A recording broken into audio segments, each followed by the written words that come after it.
Hello, this is Mr. Craig, and this is the first of two videos that I will make for the electrochemistry for day 126. And today's discussion will mainly concentrate on voltaic cells or galvanic cells. Taking a look at the example sheet here, and there's a lot of information on here that I want to discuss. I want to introduce what a galvanic cell actually is. A galvanic cell is a early battery, so to speak. What we have is two separate chambers, and they are totally separated by each other than by having an electric wire, or I'm sorry, not an electric wire, but a metal wire that's connecting to two separate electrodes. And what's taking place is we're actually generating electricity, or making electrons, by a spontaneous reaction where one of the chambers oxidation is taking place, and in the other chamber there's a reduction reaction taking place. The salt bridge is to help maintain the charge in a particular chamber. So when we look at a particular electrode and say it's being oxidized, then what that means is that we are losing electrons and the metal itself is changing to an ion. As a result, it causes that chamber to become more positive. So what the salt bridge will do is actually bring in or introduce more negative charges to help balance out the total charge within the chamber. And I have a nice video that I'm going to show you here within this video to help demonstrate that. Also on the reverse side, whichever chamber is being oxidized, the other chamber, there will be a reduction reaction taking place. And in that chamber, what's happening is the two electrons, or the electrons itself, are actually being introduced to the electrode, and there's a ion, or ions that are in solution, are being introduced to these electrons and forming a solid. Based on the half reactions that we've been doing with some of the simple redox equations, this will make a little more sense now that we actually have some pictures to go along with those half reactions. So let me go ahead and go right to the video, and this will help explain a lot of things while looking at some nice pictures here. And this galvanic cell demo is actually on the website itself, and you can take a look at it if you need some more explanation for this. I actually just turned the volume down on the video so that we can discuss this. So in this chamber over here on the left side, we actually have a zinc electrode, or also known as an anode. And we'll talk about the significance of why we call that an anode here in a moment. In the other chamber, we have what's called a copper cathode, and we'll explain why that's called a cathode here in a moment. Also within these respective chambers, we have a solution of some soluble material, and we have in this chamber here on the left, it's zinc nitrate. In the chamber on the right, we have copper nitrate. And there's this thing called a salt bridge. The salt bridge will help to regulate a charge within the chamber, and I'll explain that here in a moment. All right, so let's take a look at the graphic itself and see if we can recognize what reaction is taking place in which chamber. Well, first thing that we want to recognize is that electrons are originating from the left chamber and moving toward the right chamber. Also, a second indicator is that if we look at the zinc electrode, we notice that it is losing metal, where if we look at the copper electrode, it is gaining metal.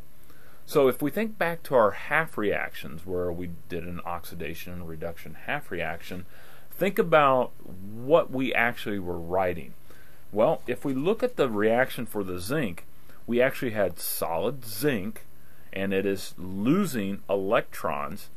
And if something is losing electrons, then this is a side of oxidation. So what's happening is, at the zinc electrode, we actually have solid zinc atoms, or the metal itself, is being oxidized. As a result, electrons are moving away up the wire, and the solid zinc, or the metal itself, is changing into an ion. So as it does that, it actually changes its characteristic, actually changes its size because it loses electrons. And so this is the site of oxidation. Okay. If we come over here to the copper metal, take a look at it. So if this is the site of oxidation, then the site of reduction must be at the other metal. And what's happening here is the electrons are introduced to the metal. If there's any copper ions that are coming nearby, they'll actually absorb those electrons and change from an ion into a solid. This is by definition a reduction reaction. So we have this quote-unquote growing of material that's taking place here. So when we look at the respective chambers, oxidation is taking place at the anode, reduction is taking place at the cathode. Now, there is a saying that we can say to help us remember that, and it's this right here: an ox, red cat. What that means is that at the anode, oxidation is taking place, and at the cathode, then that is the site of reduction. Now, an easy way to remember that: keep the vowels together. Okay, that's our oxidation. Keep the consonants together. That's our site of reduction. Now, one thing that I don't want you to do is to automatically say, oh, well, oxidation always takes place on the left side. Trust me, I'm going to flip it around, so you have to recognize where the site of oxidation is and where the site of reduction is. All right. Let's take a look at the salt bridge and explain what's going on with the salt bridge. Well, before I go to that, what we can't see, or actually let's go back to the zinc electrode here. So as it's losing the electrons and it's changing from a solid to an ion, the solution or the chamber on this side is becoming more positive. Therefore, what we must do, or what the system will automatically do, is as we make these positive charges, or the zinc ions, we're introducing a negative charge via the nitrate ions that are in the salt bridge. So that helps to regulate. If we make positive charges, we're going to introduce negative charges. And this system does this automatically because it is spontaneous. So looking at the other side of the salt bridge, where we have the copper metal that's actually being formed, so we're losing positive charges, so we have to introduce some more positive charges while getting rid of some of the negative charges.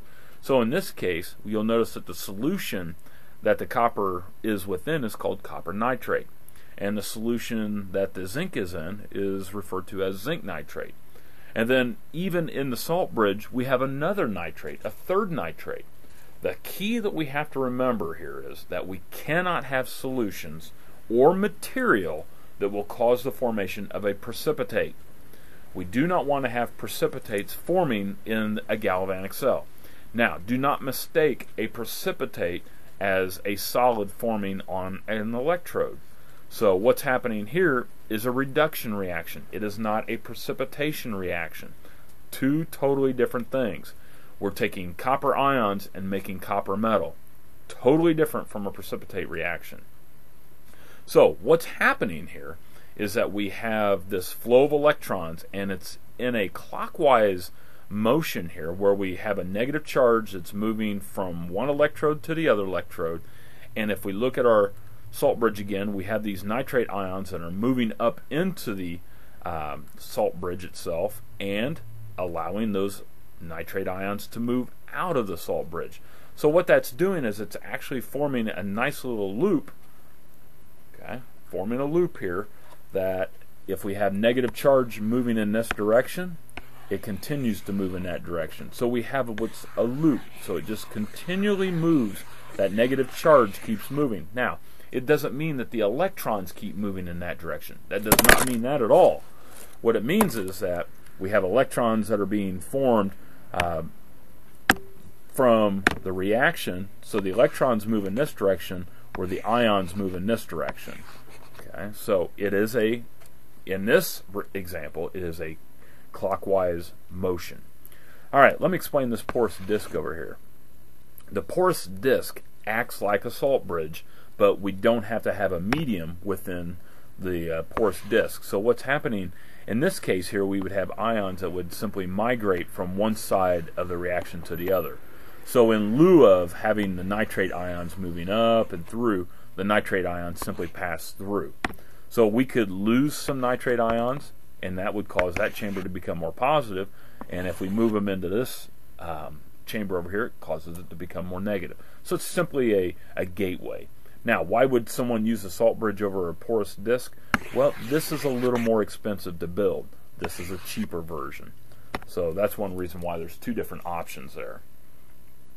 Alright, let's see here. And there again, there's our graphic to represent what's taking place. So again, the electrons, again, we have oxidation taking place at the anode. So electrons are moving in this direction, clockwise, and the negative flow, in this case it looks like it would be sulfate ions that are passing through. Again, we do not want to use a medium that would cause the formation of a precipitate. So if, say, we had barium metal here, the last thing that we would want to use is a sulfate, because that would form a precipitate.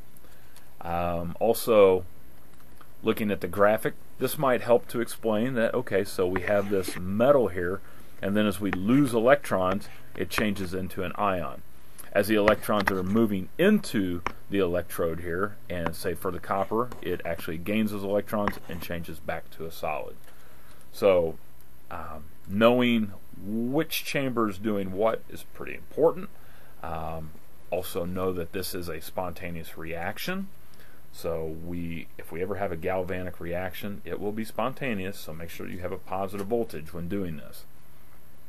Alright, let's move on down to the last part here with the equation. This equation right here is known as Nernst Equation. Okay, the Nernst Equation. I didn't make that name up, but this is the equation that we'll use when we're at conditions that are not 1 mole or standard conditions. I have important here. Make sure that you highlight, underline, do whatever you need to do. Standard conditions mean that we have a temperature of 25 degrees and the solution is 1 mole. Now when we talk about solution, I'm talking about the solutions that are in the chambers here. So like in this case here, the zinc nitrate, if it were standard conditions, it would be a 1 mole. The copper nitrate, if it were standard, it would be a 1 mole solution. So that's what standard deals with. Now the nice thing is most of the reactions that we deal with are 1 mole solutions. However, things may change. So if we do change up the concentration from a 1 mole to a different molarity, then we have to use our equilibrium expression, because this is an equilibrium expression. So again, recall what Q is equal to. It's the concentration of the products or the reactants. And yes, we do care about the coefficients here because that will determine what our exponents will be here. Now again, never ever include solids. Only aqueous. Only aqueous. Alright, and then this here is a constant, the 0.0592, and the N again represents the total number of electrons that are being exchanged. So however many electrons are being lost at the oxidation reaction and how many are being gained at the reduction reaction. This right here is dealing with our values that we get from our standard reduction potential sheet, which is, where are you? Here. So again, we'll refer to that in the next video when we do some of the problems itself. Okay, so let's go ahead and take a look at the part 2 of day 126 here.